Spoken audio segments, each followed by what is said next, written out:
নমস্কার। আজকের এই ভিডিওটিতে ক্যাজুয়াল লিভ নেওয়ার ক্ষেত্রে অনেক সময় দেখা যায়, যেমন এই ধরুন 22 তারিখ থেকে কেউ 26 তারিখ পর্যন্ত সিএল নেবে, যেখানে 23, 24, 25 এই 3টে দিন গভর্নমেন্ট হলিডে। এই 3টে হলিডেকে কিভাবে সিএল কাউন্ট থেকে বাদ দেওয়া যায় সেই বিষয়টি এখানে বলবো। এই ভিডিও যদি আপনাদের ভালো লেগে থাকে তাহলে এই ভিডিওটিকে অবশ্যই শেয়ার, লাইক ও সাবস্ক্রাইব করবেন। এটি করার ক্ষেত্রে প্রথমে এমপ্লয়কে তার ESS log in ID password দিয়ে লগ ইন করতে হবে। লগ ইন করার পরে এখানে মাই অ্যাপ্লিকেশানে যেতে হবে এবং সেখান থেকে অ্যাপ্লাই লিভে ক্লিক করলে এরকম একটি ইন্টারফেস ওপেন হবে। প্রথমে লিভ ডিপার্টমেন্টটিকে লিভ আদার্স করতে হবে, তারপরে লিভ টাইপটিকে ক্যাজুয়াল লিভ। এরপরে ফ্রম ডেট টু ডেট, যেমন 22 তারিখ থেকে 26 তারিখ পর্যন্ত দেবেন।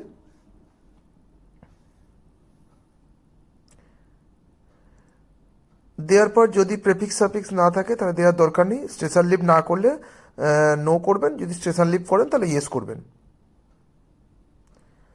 এটার পরে লিভ রুলস ডিটেলসটা দেখে নেবেন। এটার একটাই লিভ রুলস 207 অফ WBSR।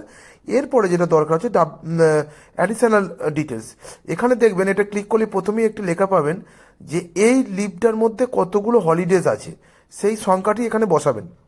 সেই সংখ্যাটি বসালে একটি নতুন ইন্টারফেস ওপেন হয়ে যাবে। সেখানে ডেটগুলো চাইবে, হলিডেজের ডেটগুলো।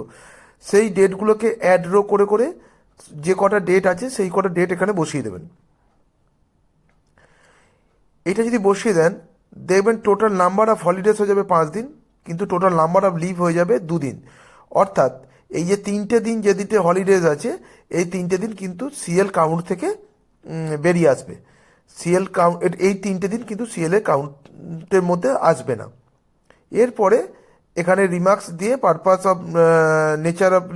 অফ লিভটা দিয়ে রিমার্কস দিতে হবে। রিমার্কস দেওয়ার পরে এটিকে প্রথমে সেভ আপ করে সেভ অ্যান্ড ফরওয়ার্ড করতে হবে তার এইচওর কাছে। এটি হচ্ছে সিএল নেওয়ার ক্ষেত্রে সিএল এর মাঝখানে যদি কোনো হলিডেজ পড়ে থাকে সেই হলিডেজগুলোকে সিএল কাউন্ট থেকে বাদ দেওয়ার পদ্ধতি। এই ভিডিওটি দেখার জন্য আপনাদেরকে ধন্যবাদ।